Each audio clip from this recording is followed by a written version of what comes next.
चलो मित्रों, આપણે reaction mechanism of coordination compound ની અંદર જે ચર્ચાઓ કરી છે એની થોડુંક માહિતી તમને આપું, જેથી કરીને આપણે સબ્જેક્ટમાં આવી જઈએ. સંકીર્ણોની ક્રિયાવિધિ આપણે ભણવાની છે. એની અંદર સૌથી પહેલો ટોપિક સ્ટેબિલિટી ઓફ કોમ્પ્લેક્સ આપણે જોયું હતું. એના પછી એના જુદા જુદા ઉદાહરણ લીધા હતા આપણે થર્મોડાયનેમિક સ્ટેબિલિટીના. એના પછી પ્લેટિનમ +2 ને પસંદગી માટેના કારણોની ચર્ચા કરી હતી. ટ્રાન્સ અસર એટલે શું એને આપણે વ્યાખ્યાયિત કરી હતી અને ઉદાહરણ સહિત સમજ્યા હતા આપણે. એના આધારે આપણે ટ્રાન્સપ્રેરક સમૂહની શ્રેણી આખી તૈયાર કરી હતી. બરાબર છે? ટ્રાન્સપ્રેરક સમૂહની શ્રેણી તૈયાર કરી હતી આપણે, અને એ શ્રેણીને આધારે ટ્રાન્સ અસર શું છે સમજવાનો પ્રયત્ન કર્યો હતો. ટ્રાન્સ અસરના ઉપયોગો જોયા હતા આપણે. ટ્રાન્સ અસરના મુખ્યત્વે બે ઉપયોગ છે, સંશ્લેષણમાં અને વિશ્લેષણમાં, જેની આપણે ચર્ચા કરી હતી. આ ટોપિક ચાલી ગયેલા છે આપણે. બરાબર છે? ચાલો એનાથી આગળ અહીંયા સુધી આપણે આવ્યા હતા. ટ્રાન્સ અસરના ઉપયોગો આપણે જોયા હતા. એના પછી ટ્રાન્સ અસરની મિકેનિઝમ, બરાબર છે, અથવા તો ક્રિયાવિધિ કહીએ છીએ, એ સમજવા માટે 3 સિદ્ધાંતો અસ્તિત્વ ધરાવે છે. કે ભાઈ ટ્રાન્સ અસર ચોક્કસ પ્રકારનું લિગાન્ડ, એની ટ્રાન્સપોઝિશનમાં જે લિગાન્ડ આવેલું છે એ લિગાન્ડના ઉપર એવી શું અસર કરે છે, બરાબર છે, એવી શું અસર થતી હોય છે કે જેની કારણે એ સમૂહ દૂર થાય છે. બીજો કોઈ સમૂહ દૂર નથી થતો, પણ ચોક્કસ લિગાન્ડની ટ્રાન્સપોઝિશનમાં આવેલો સમૂહ દૂર થાય છે. તો એની જે મિકેનિઝમ આપણે ભણવાની છે, એ મિકેનિઝમ ભણવા માટેના 3 જુદા જુદા સિદ્ધાંતો છે. બરાબર છે? જે પૈકીનો પહેલો સિદ્ધાંત છે ધ્રુવીભવનવાદ. બરાબર છે? પહેલો છે ધ્રુવીભવનવાદ, નંબર 1. બીજો છે પાયબંધનવાદ, અને ત્રીજો છે આણ્વીય કક્ષકવાદ. આ 3 થિયરીને આધારે, 3 સિદ્ધાંતોને આધારે ટ્રાન્સ અસર સમજવામાં આપણે એની મિકેનિઝમ સમજવા માટેનો પ્રયત્ન કરીએ છીએ. નંબર 1, ધ્રુવીભવનવાદ. આપણે પહેલા જે સિદ્ધાંત છે જેને પોલરાઇઝેશન થિયરી તરીકે આપણે ઓળખીએ છીએ. આ સિદ્ધાંત સમજવા માટે એવું કહેવું છે કે આ સિદ્ધાંત દ્વારા ટ્રાન્સ અસર એ સંકલનમાં જોવા મળતું સ્થિરવીજીય બળ એ મૂળભૂત રીતે જરૂરિયાત આધારિત છે, અથવા તો સ્થિરવીજીય બળ છે એના ઉપર ડિપેન્ડેન્ટ છે ટ્રાન્સ અસર. બરાબર છે? એના ઉપર એ આધારિત છે. ઓકે, આ સિદ્ધાંત સમજતા પહેલા આપણે તમને થોડી ચર્ચા કરી લઈએ કે જ્યારે ચોક્કસ પ્લેટિનમ સાથેના 4 લિગાન્ડો 4 સરખા પ્રકારના હોય. ચાલો કે અહીંયા મેં ઉદાહરણમાં PTX4, 4 લિગાન્ડ એક સરખા છે. એક સરખા લિગાન્ડ હોવાને કારણે આ લિગાન્ડની ટ્રાન્સ અસર આ લિગાન્ડ ઉપર થતી છે, આ લિગાન્ડની આના ઉપર થતી છે, એ જ રીતે આની આના ઉપર થતી છે. સામસામે બધાની ટ્રાન્સ અસર નષ્ટ પામે છે. ધારો કે એક્સની જગ્યાએ આપણે Cl લઈએ છીએ. બરાબર છે? તો Cl 4 જોડાયેલા હોય ત્યારે એની અંદર ટ્રાન્સ અસર જોવા મળતી નથી, અથવા તો આપણે કોઈ એનું ઓબ્ઝર્વેશન પ્રોપર કરી શકતા નથી. બરાબર છે? અહીંયા જો આપણે એક વસ્તુ લખ્યું છે કે PTX4 અથવા તો PTCl4 સંકીર્ણમાં કેન્દ્રીય ધાતુ પરમાણુ સાથે 4 લિગાન્ડ સરખા હોય તો એમની દ્વિધ્રુવીય ચાક માત્રા સામસામે નષ્ટ પામે છે, જેથી કરીને ટ્રાન્સ અસર આપણને જોવા મળતી નથી.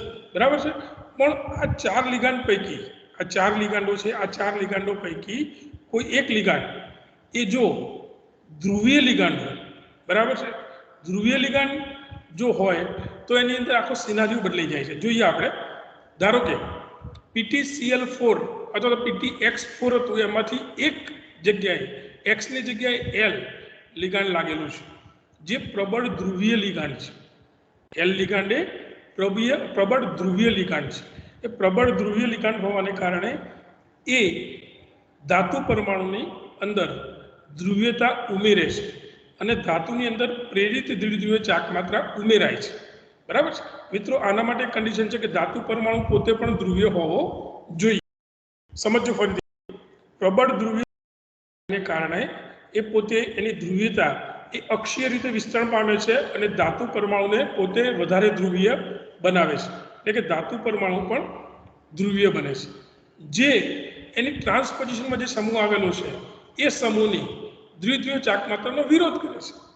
એની સામે આવેલો જે લિગાન્ડ છે એનો વિરોધ કરે છે, જેથી કરીને આ બંધ છે એ લાંબો અને નિર્બળ બને છે.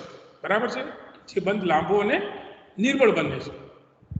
એ જ રીતે જે L લિગાન્ડ હતો બરાબર છે, પ્રબળ ધ્રુવીય લિગાંડ હતો એનો ધાતુ સાથેનો જે બંધ છે એ મજબૂત બને છે અને ટૂંકો બને છે, બરાબર છે। હવે સ્વાભાવિક છે કે આના જગ્યાએ 3 લિગાંડ હતા, 4 લિગાંડ છે, L છે અને 3 X છે, જે પૈકી આ એક જ જગ્યા એવી છે કે જે બંધ નિર્બળ છે અને લાંબો છે, તો સ્વાભાવિક છે કે વિસ્થાપન આ જગ્યા ઉપર થાય અને ઉમેરનાર સમૂહ X ની જગ્યાએ K ઉમેરનાર સમૂહ અહીંયા જોડાઈ જાય છે। આ રીતે ફરીથી આપણે ચર્ચા કરીએ કે પ્રબળ ધ્રુવીય લિગાંડની હાજરીને કારણે એની દ્વિધ્રુવીય ચાક માત્રાનું અક્ષીય વિતરણ થાય છે, જેથી કરીને ધાતુ પરમાણુ પોતે ધ્રુવીય બને છે। ધાતુ પરમાણુ ધ્રુવીય બનતું હોવાને કારણે ધાતુની અંદર બિન સમતુલ દ્વિધ્રુવીય ચાક માત્રા ઉદ્ભવે છે, જે એની ટ્રાન્સપોઝિશનમાં સમૂહ આવેલો છે એનો વિરોધ કરે છે, જે પરિણામે એની ટ્રાન્સપોઝિશનમાં આવેલો જે સમૂહ છે એ સમૂહ જે લિગાંડ આવેલું છે એ લિગાંડનો ધાતુ સાથેનો બંધ એ નિર્બળ બને છે અને એ બંધ લાંબો બને છે। ક્લિયર? જેથી કરીને વિસ્થાપન હવે જે પ્રોપર આ જગ્યા ઉપર જ થાય છે, બીજી કોઈ જગ્યા ઉપર થતો નથી। ચાલો અહીંયા જે ટેક્સ લખેલી છે એ ટેક્સ આપણે થોડી સમજવાનો પ્રયત્ન કરીએ। મેં જે અત્યારે ચર્ચા કરી એ જ ટેક્સ લખેલી છે, પણ તેમ છતાં કોઈ વસ્તુ છૂટી જતી હોય તો આપણે ઉમેરી લઈએ એટલા માટે। ઉપરોક્ત દરમાં એલ લિગાંડ એ પ્રબળ ધ્રુવીય લિગાંડ છે, હમણાં આપણે ચર્ચા કરી ને, પ્રબળ ધ્રુવીય લિગાંડ છે, ધાતુમાં બિન સમતુલ ધ્રુવીયતા ઉત્પન્ન થાય છે, જેની આપણે ચર્ચા કરી, બરાબર છે। જેથી કરવાનું ધાતુ પરમાણુ પોતે ધ્રુવીય બને છે। આ એલની હાજરીને કારણે ઉત્પન્ન થયેલી પ્રેરિત ધ્રુવીયતા પ્રેરિત એટલે કે નવી ધાતુ પરમાણુમાં ધ્રુવીયતા તો હતી જ, પણ નવી ઉમેરાઈ, જેને આપણે પ્રેરિત ધ્રુવીયતા તરીકે ઓળખીએ છીએ। આ પ્રેરિત ધ્રુવીયતા એ ટ્રાન્સ સ્થાનમાં રહેલા લિગાંડની કુદરતી દ્વિધ્રુવીય ચાક માત્રાનો વિરોધ કરે છે, આપણે હમણાં ચર્ચા કરી પ્રમાણે। પરિણામે એલની સ્થાનમાં PTX બંધ નિર્બળ અને લાંબો બને છે, બરાબર છે, અને હવે પછીનું વિસ્થાપન એ સ્થાન ઉપર થાય છે। આ સિદ્ધાંત ચોક્કસ સમૂહ એલની ટ્રાન્સ અસરની માત્રા અને ધ્રુવીકરણ એ બંને એક સાથે સમજાવે છે। આ સિદ્ધાંત છે એ ટ્રાન્સ અસરની માત્રા અને ધ્રુવીકરણ બંને એક સાથે સમજાવે છે, બરાબર છે મિત્રો। બહુ સામાન્ય કોન્સેપ્ટ છે પણ યાદ રાખવા જેવું છે।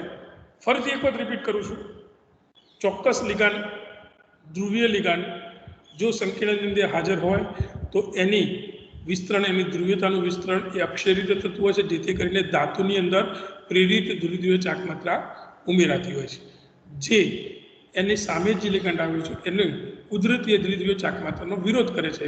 પરિણામે તે બંધ લાંબો અને નિર્બળ બને છે અને હવે પછીનું વિસ્થાપન એ જગ્યા ઉપર થાય છે। ક્લિયર? આ થયો આપણે ધ્રુવીભવનવાદ, બરાબર છે। ચાલો, ધ્રુવીભવનવાદ અનુમોદન એટલે કે એને સાચો છે, આપણે જે કોન્સેપ્ટ ભણ્યા એ કોન્સેપ્ટ સાચો છે, એના થોડાક પુરાવા અહીંયા આપેલા છે, બરાબર છે। જો હમણાં આપણે ચર્ચા કરીએ પ્રમાણે કેન્દ્રીય ધાતુ આયન છે એ પોતે ધ્રુવીય હોવો જોઈએ, મેં હમણાં જ કહ્યું હતું, બરાબર છે। બીજું, પીટીનું કદ, પીટી આયનનું કદ એ મોટું છે, કોની કમ્પેરિઝનમાં? નિકલ અને પીડીની સરખામણીમાં એનું કદ મોટું છે, અને કદ મોટું હોય તો ધ્રુવીયતા પ્રબળ હોય છે, કદ મોટું હોય તો એની ધ્રુવીયતા પ્રબળ હોય છે અને સારી રીતે ટ્રાન્સઅસર સમજાવી શકાતી હોય છે। આના પ્રાયોગિક પુરાવા જે આપેલા છે એ પુરાવાની આપણે ચર્ચા કરીએ। ચાલો, ધારો કે પીટી સાથે 4 લિગાંડ છે, અહીંયા પહેલા ઉદાહરણની અંદર એમાંથી એક NH3 લિગાંડ છે, બરાબર છે।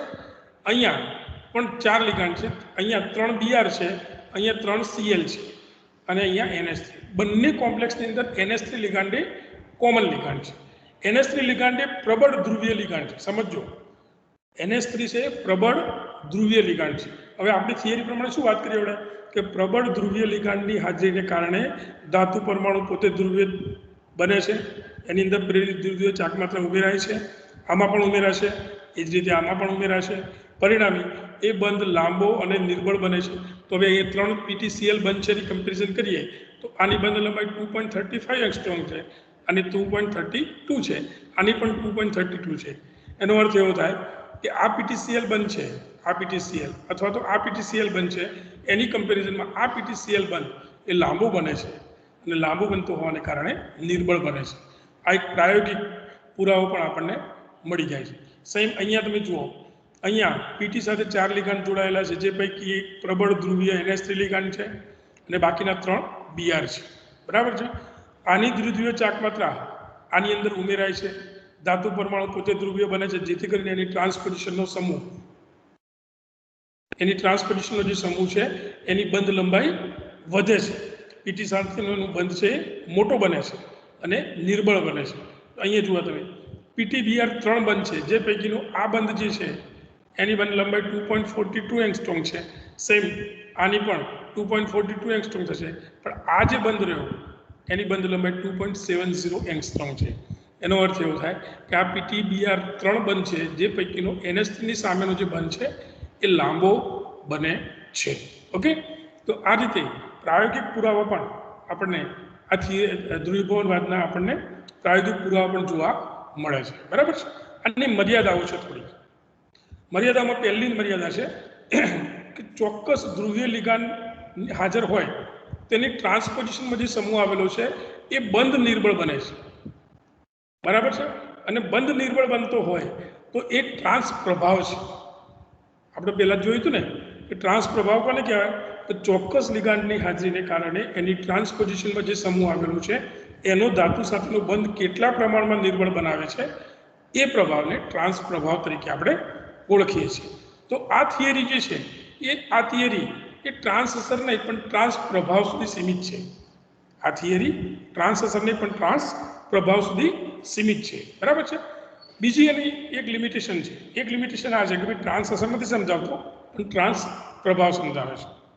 નંબર 2, બીજું કે ટ્રાન્સ પ્રોડક્ટ સમૂહની શ્રેણી જે જોઈ હતી આપણે, એમાં જે શરૂઆતના લિગાન્ડો હતા NO, CO, CN, C2H4 જેવા, જે લિગાન્ડો ધાતુ સાથે પાયબંધ ધરાવે છે, બેક ડોનેશન દ્વારા ધાતુ સાથે પાયબંધ બનાવે છે, એવા જે લિગાન્ડોની હાજરીવાળા જે સંકીર્ણો છે એમાં ટ્રાન્સ અસર સમજાઈ શકતું નથી. અને 2 લિમિટેશન થઈ. નંબર 1, ધ્રુવીભવનવાદ છે એ ટ્રાન્સ અસર નહીં પણ ટ્રાન્સ પ્રભાવ સમજાવે છે.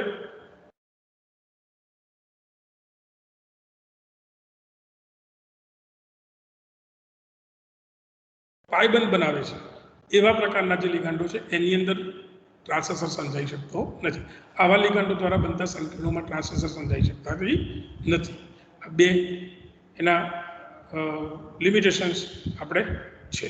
ઓકે, હવે આપણે જોઈએ પહેલી થિયરી આપણે જોઈ ધ્રુવીભવનવાદ. બીજી થિયરી છે પાયબંધનવાદ. પાયબંધનવાદ સમજવાનો પ્રયત્ન કરીએ. આ સિદ્ધાંત અનુસાર પાયબંધ બનાવતા હોય તેવા લિગાન્ડ સંકીર્ણમાં આવેલા હોય તો લિગાન્ડની ખાલી પી કક્ષકની પાઈ કે પાઈ સ્ટાર કક્ષકમાં ધાતુ આયન પોતાની DXY YXZ કક્ષકમાંથી ઇલેક્ટ્રોન યુગ્મનું દાન કરી ડીપાઈ પીપાઈ અથવા તો ડીપાઈ પીપાઈ સ્ટાર બંધ બનાવે છે. ઓકે, સમજીએ. આ વસ્તુ સમજવા જેવી છે. જ્યારે ધાતુ પરમાણુ સાથે લિગાન્ડ જોડાય છે, બરાબર છે, એ લિગાન્ડની પ્રકૃતિ એવી છે કે ધાતુ સાથે એ બેક ડોનેશન અનુભવે છે. ધાતુ સાથે બેક ડોનેશન અનુભવે એનો અર્થ શું થાય? રેગ્યુલર જનરલી લિગાન્ડ છે, લિગાન્ડ એ ધાતુને ઇલેક્ટ્રોન આપે છે એટલે બંધ હંમેશા લિગાન્ડ ટુ મેટલ હોય. બરાબર છે. પણ અહીંયા ઉલટું થાય છે. મેટલની અંદર, ધાતુની અંદર ઇલેક્ટ્રોન ઘનતા ખૂબ વધી જાય છે, જેથી કરીને મેટલમાંથી ઇલેક્ટ્રોન લિગાન્ડમાં જાય છે. મેટલમાંથી ઇલેક્ટ્રોન લિગાન્ડમાં જતા હોય છે. આ જે ઘટના છે એ ઘટનાને બેક ડોનેશન કહે છે. બરાબર છે. સમજીએ આપણે. આ સિદ્ધાંત અનુસાર પાયબંધ બનાવતા હોય તેવા લિગાન્ડ સંકીર્ણમાં જો આવેલા હોય, એટલે કે જે સંકીર્ણ જે કોમ્પ્લેક્સ બને છે એ કોમ્પ્લેક્સની અંદર લિગાન્ડ તરીકે જોડાતું સમૂહ એ જો પાયબંધ બનાવતો હોય તો લિગાન્ડની ખાલી કક્ષકો પાઈ અથવા તો પાઈ સ્ટાર કક્ષકોમાં ધાતુ પોતાની YZ અથવા તો XZ કક્ષકમાંથી ઇલેક્ટ્રોનનું દાન કરે છે, જેને આપણે બેક ડોનેશન કહીએ છીએ. અને બેક ડોનેશન દ્વારા જે બંધ બને છે ડીપાઈ પીપાઈ અથવા તો ડીપાઈ પીપાઈ સ્ટાર, જેને ઘટનાને બેક બોન્ડિંગ કહીએ છીએ, જે બંધ બને છે ને બેક બોન્ડિંગ કરે છે. બરાબર છે. ચાલો, C2H4, PR3 અને CO જેવા લિગાન્ડ સહેલાઈથી ધાતુ સાથે પાયબંધ બનાવે છે અને ટ્રાન્સ અસર ધરાવે છે. સમજીએ હવે કે પાયબંધ ધરાવતા હોય જ્યારે હાજર હોય ત્યારે જોઈએ. અહીંયા સૌથી પહેલા તો બેક ડોનેશન શું છે ઘટના એ સમજવાનો પ્રયત્ન કરીએ. ધાતુ પરમાણુ છે, ધાતુ પરમાણુ DXY અને YZ કક્ષકો આવેલી છે જેની અંદર ઇલેક્ટ્રોન છે, અને લિગાન્ડ, આ જે લિગાન્ડ છે એ લિગાન્ડની પી અથવા તો પી સ્ટાર કક્ષકની અંદર ઇલેક્ટ્રોન પાછા મોકલે છે, તો આ ડી5 પી5 અથવા તો ડી5 પી5 સ્ટાર બંધ બને છે. અહીંયા ઇલેક્ટ્રોનનો પ્રવાહ મેટલ ટુ લિગાન્ડ છે. આપણે ચર્ચા કરીએ એ પ્રમાણે જુઓ, મેટલ ટુ લિગાન્ડ રિવર્સ છે. જ્યારે સંકીર્ણની અંદર ધારો કે ટી સમૂહ એવો છે કે જે ડી5 પી5 અથવા તો બેક ડોનેશન અનુભવે છે તેવો સમૂહ આવેલો છે, એવું આપણે માની લઈએ છીએ કે ભાઈ આ ટી લિગાન્ડ છે, આવો લિગાન્ડ છે. બરાબર છે. ચાલો અહીંયા જોઈએ આપણે નીચે ઉદાહરણમાં. એક મિનિટ.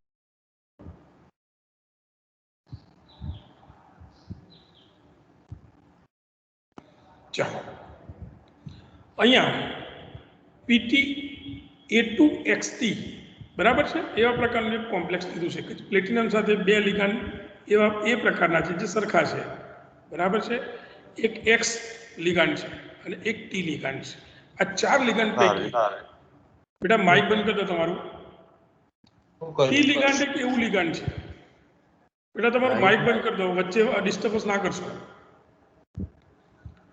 ટી લિગાન્ડ એક એવું લિગાન્ડ છે કે જે ધાતુ પરમાણુ સાથે ડી5 પી5 અથવા તો ડી5 પી5 સ્ટાર પ્રકારનો બંધ બનાવે છે બેક ડોનેશન દ્વારા. માંથી ઇલેક્ટ્રોન જાય છે. બરાબર છે. જેથી કરીને આ દિશામાં ઇલેક્ટ્રોન ઘનતા વધશે. બરાબર છે. ઇલેક્ટ્રોન ઘનતા વધશે અને એની ટ્રાન્સપોઝિશનમાં ઇલેક્ટ્રોન ઘનતા ઘટશે. બરાબર છે. જો અહીંયા આપણે લખ્યું છે બનાવે છે અને ટીની દિશામાં ઇલેક્ટ્રોન ઘનતા વધે છે, તેની ટ્રાન્સ સ્થાનમાં રહેલા લિગાન્ડ એની ઇલેક્ટ્રોન ઘનતા ઘટે છે. તે ઇલેક્ટ્રોન ઘનતા ઘટતી હોવાને કારણે આ બંધ છે એ બંધ નિર્બળ બને છે. આ બંધ છે નિર્બળ બને છે અને હવે આ દિશામાં ઇલેક્ટ્રોનની ઉણપ ઉદ્ભવે છે. જેથી કરીને જ્યારે Y+Y લિગાન્ડ જે છે, વાય લિગાન્ડ છે, એ વાય લિગાન્ડ ઇલેક્ટ્રોન યુગ્મ આપીને અહીંયા પાર્શલી જોડાઈ જાય છે. વાય લિગાન્ડ એ પાર્શલી જોડાઈ જાય છે અને પછી ઝડપથી X દૂર થઈ જાય છે અને ફાઇનલ સંકીર્ણ Pt(A2Y) ટી પ્રકારનું આપણને મળે છે. મધ્યસ્થ સંયોજન આવા પ્રકારનું મળે છે. એક એની સંયોજકતા વધારે હોય તેવા પ્રકારનું મળે છે. બરાબર છે. અહીંયા ઇલેક્ટ્રોન ઘનતા બહુ અગત્યની વસ્તુ છે. જ્યારે બેક ડોનેશન ઉદ્ભવે છે એવા પ્રકારનું લિગાન્ડ અહીંયા હાજર હોય, બરાબર છે, તો એ વખતે ઇલેક્ટ્રોન ઘનતા આ દિશાની અંદર વધે છે અને એની ટ્રાન્સપોઝિશનમાં ઇલેક્ટ્રોન ઘનતા ઘટે છે.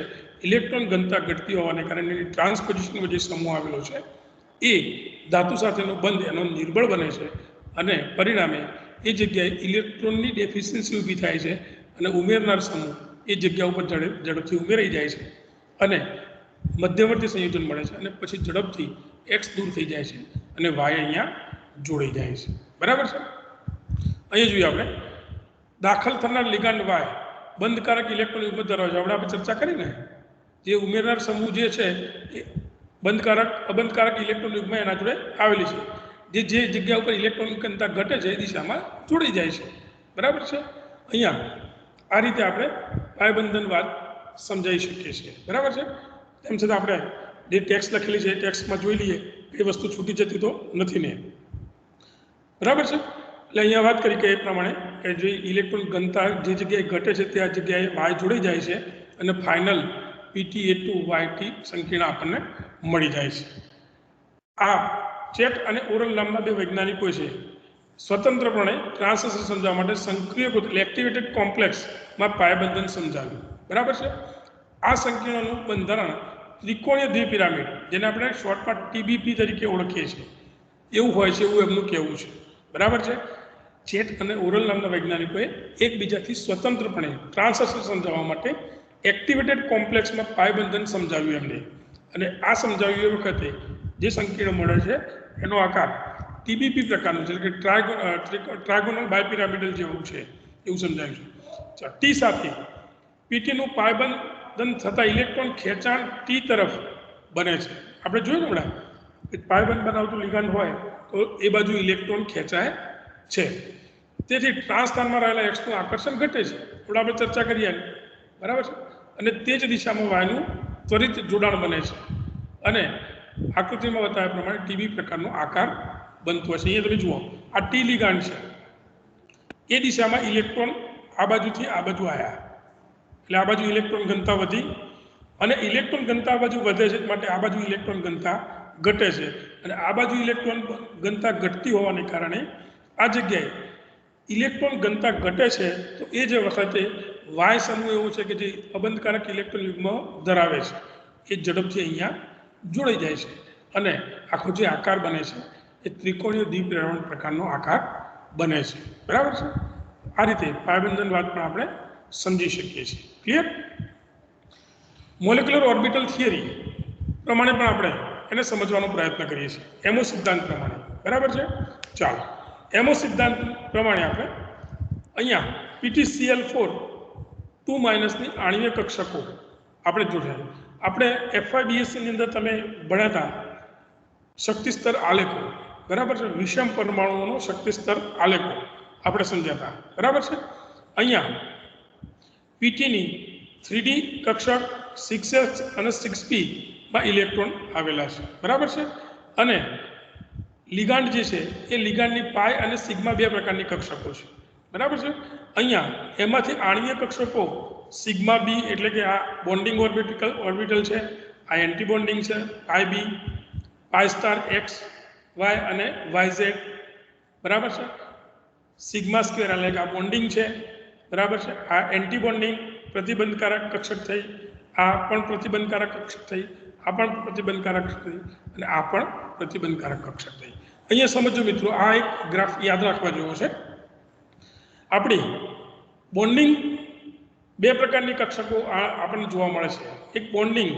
પેર અને બીજી નોન બોન્ડિંગ બે પ્રકારની આણ્વીય કક્ષક ચિત્તાની અંદર બે પ્રકારની એબીએમઓ અને બીએમઓ બે પ્રકારની કક્ષકો આપણને જોવા મળે છે BMO means bonding molecular orbital અને ABMO means anti bonding molecular orbital તો આ જે છે સ્ટાર વાળી બધી છે ને એ એન્ટી બોન્ડિંગ છે એટલે કે આ એન્ટી બોન્ડિંગ થશે આ એન્ટી બોન્ડિંગ થશે આ એન્ટી બોન્ડિંગ થશે આ એન્ટી બોન્ડિંગ થશે આ પણ એન્ટી બોન્ડિંગ થશે સ્ટાર વાળી બધી જ એન્ટી બોન્ડિંગ છે જ્યારે સ્ટાર સિવાયની આ એક બોન્ડિંગ થઈ મેં રાઉન્ડ કર્યું છે બરાબર છે આ પણ બોન્ડિંગ થઈ બરાબર છે આ પણ બોન્ડિંગ મોલેક્યુલર ઓર્બિટલ થઈ આવા પ્રકારની બોન્ડિંગ મોલેક્યુલર અસ્તિત્વ ધરાવે છે બીજું આપણે સમજીએ કે ડીની 5 કક્ષકો છે DXY DYZ બરાબર DXZ DX² - Y² અને DZ² બરાબર છે અહીંયા સિગ્મા બી આ S દ્વારા ઉદ્ભવતી બોન્ડિંગ કક્ષક છે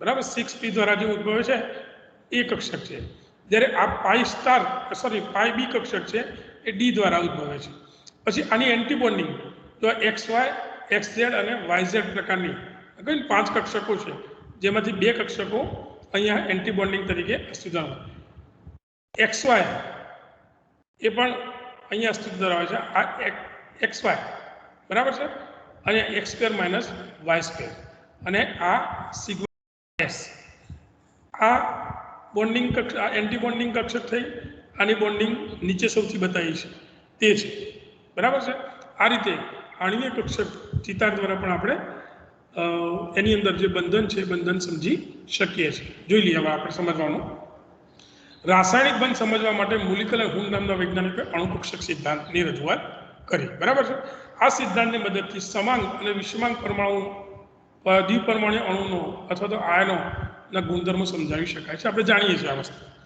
આ સિદ્ધાંતની મદદથી સંકીર્ણ સંયોજનની રચના પણ સમજાવી શકાય છે સામાન્ય રીતે ધાતુની કક્ષકો કરતાં લિગાન્ડની કક્ષકોની શક્તિ સપાટી નીચી અથવા ઓછી હોય છે પરિણામે ધાતુ અને લિગાન્ડ વચ્ચે બંધમાં થોડોક આયનિક ગુણ હોય છે એટલે કે બંધકારક અણુકક્ષકો મહદ અંશે લિગાન્ડની કક્ષકોને મળતી આવે છે અહીંયા જોઈએ આપણે પાછા જો આનું લેવલ જે છે એના કરતાં આ નીચું છે બરાબર છે હવે આપણે ત્યાં ચર્ચા કરીને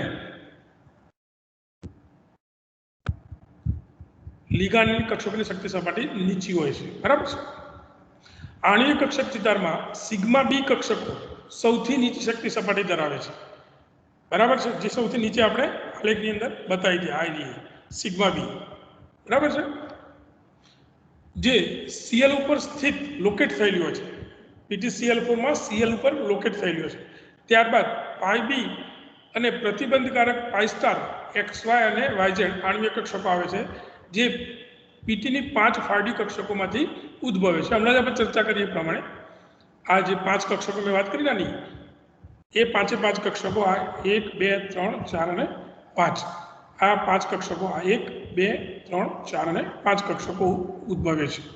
બરાબર છે। કોનામાંથી ઉદ્ભવી છે આ બધી કક્ષકો? તો ડી કક્ષકમાંથી ઉદ્ભવી છે। આણ્વીય કક્ષક ચિતારમાં પાઈ સ્ટાર એ XY YZ અને ZX તથા x² - y² જેમ અસ્થાયી કક્ષકોનો સમાવેશ પણ થયેલો છે। ઊંચી શક્તિ સપાટી ઉપર સિગ્મા બંધનમાં ભાગ ન લીધો હોય તેવી 3 સંયુક્તાકાર sigma star X, sigma star Y અને સિગ્મા સ્ટાર Z પણ આવેલી છે। આપણે આગળના આલેખની અંદર બતાવેલું જ છે મેં।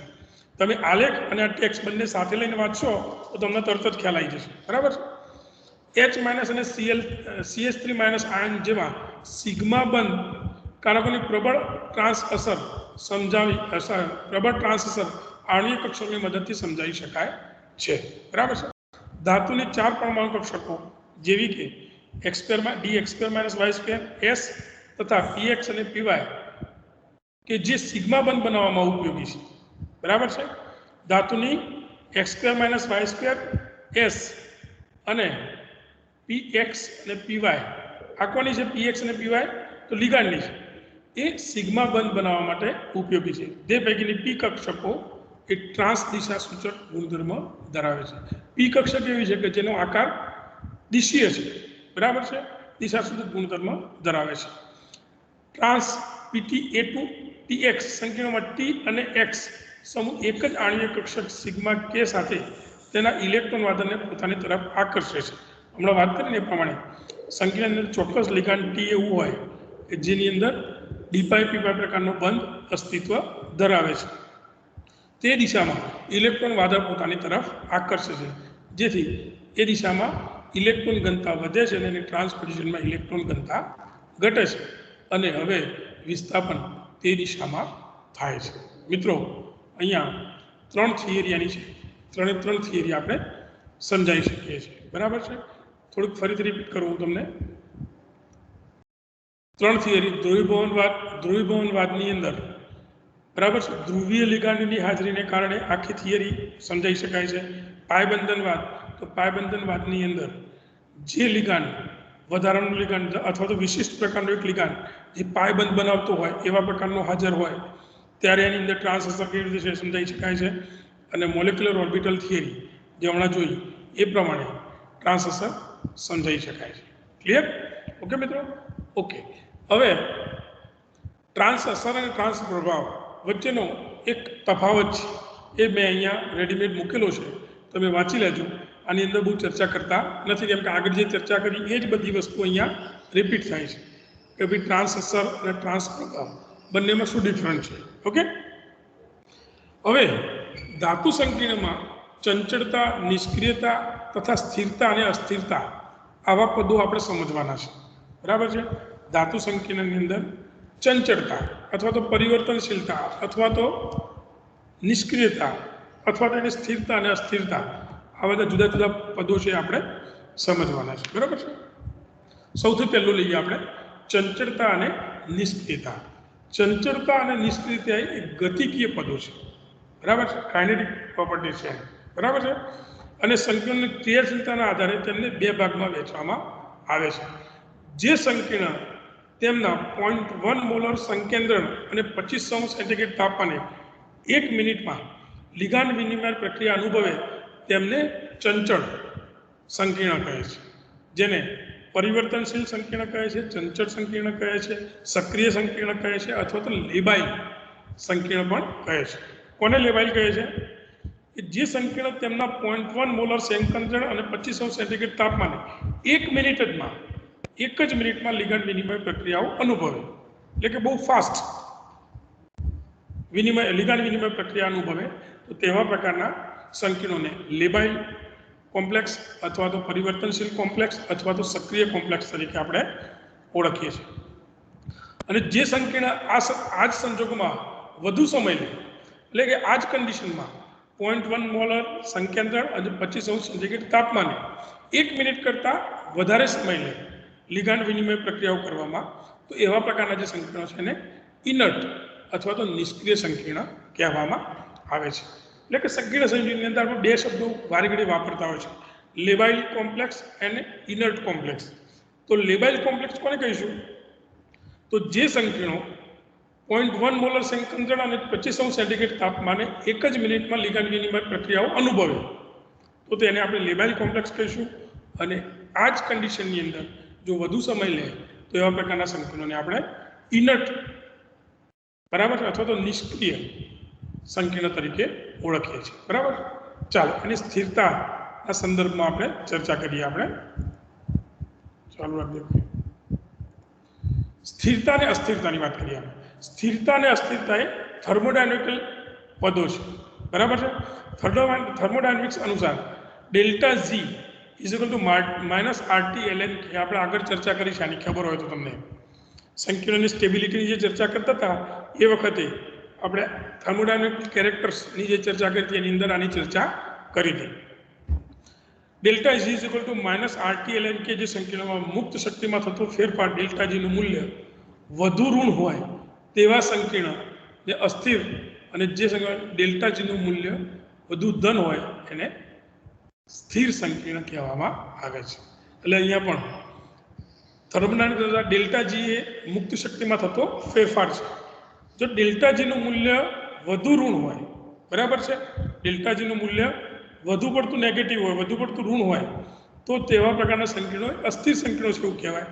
અને ડેલ્ટા જીનું મૂલ્ય વધુ ધન હોય તો તેવા સંકીર્ણોને સ્થિર સંકીર્ણ તરીકે આપણે ઓળખીએ છીએ. સામાન્ય રીતે અસ્થિર સંકીર્ણ ચંચળ હોય છે. ચાલો હવે સ્થિરતાને આપણે લેબાઇલ અને ઇનર્ટ સાથે સરખાવવાનો પ્રયત્ન કરીએ છીએ. અસ્થિર સંકીર્ણ, બરાબર છે, એ ચંચળ હોય છે. બરાબર છે. એટલે કે એ 0.1 મોલર સંકેન્દ્ર અને 25° સેન્ટીગ્રેડ તાપમાને બહુ જ ઝડપથી લિગાન્ડ વિનિમય પ્રકારની પ્રક્રિયાઓ કરે છે. બરાબર છે. ચાલો, સામાન્ય અસ્થિર સંયોજનો છે એ ચંચળ હોય છે, જ્યારે સ્થિર સંકીર્ણ એ નિષ્ક્રિય હોય છે. બરાબર છે. એટલે કે જે સંકીર્ણો ઇનર્ટ છે, ઇનર્ટ કોમ્પ્લેક્સ છે, કે જેની અંદર 0.1 મોલર સંકેન્દ્ર અને 25° સેન્ટીગ્રેડ તાપમાને લિગાન્ડ વિનિમય પ્રક્રિયા થવામાં સમય વધુ લાગે છે. બરાબર છે. જેવા પ્રકારના સંકીર્ણોને આપણે ઇનર્ટ કોમ્પ્લેક્સ તરીકે ઓળખીએ છીએ. એ ઇનર્ટ કોમ્પ્લેક્સને આપણે સ્થિર સંકીર્ણ તરીકે ઓળખીએ છીએ. પરંતુ દરેક સંકીર્ણ માટે આવું જરૂરી નથી. આ જનરલ વાત છે, આ જનરલ ટોક છે કે ભાઈ જે અસ્થિર છે એ ચંચળ હોય અને જે સ્થિર છે એ નિષ્ક્રિય હોય. જે સ્થિર છે એની અર્થ એવો થાય કે જે સંકીર્ણો સ્થિર છે એની રિએક્ટિવિટી ઓછી છે, એ બીજી જગ્યાએ લિગાન્ડ વિનિમય પ્રક્રિયા કરવાનો પ્રયત્ન ઓછો કરે છે. બરાબર છે.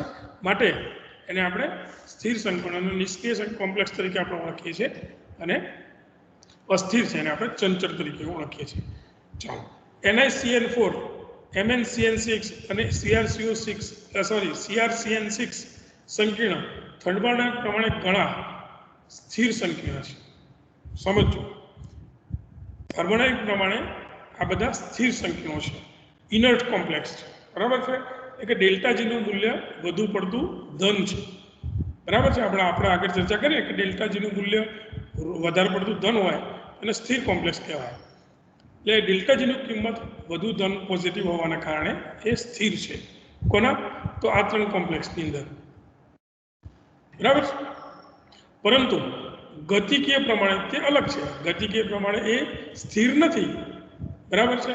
ઉપરોક્ત દરેક સંકીર્ણમાં આવેલ સાયનાઇડ સમૂહમાં કાર્બનનો રેડિયોએક્ટિવ સલ્ફાનિક C14 વાપરીએ આપણે તો એની પ્રક્રિયા અહીંયા જોઈએ. આપણે NiCN4 ની અંદર C14 પ્રક્રિયા કરી તો Ni4 એમાં C કાર્બન 14 છે, રેડિયોએક્ટિવ છે, અને એનો સમય T1 30 સેકન્ડ છે.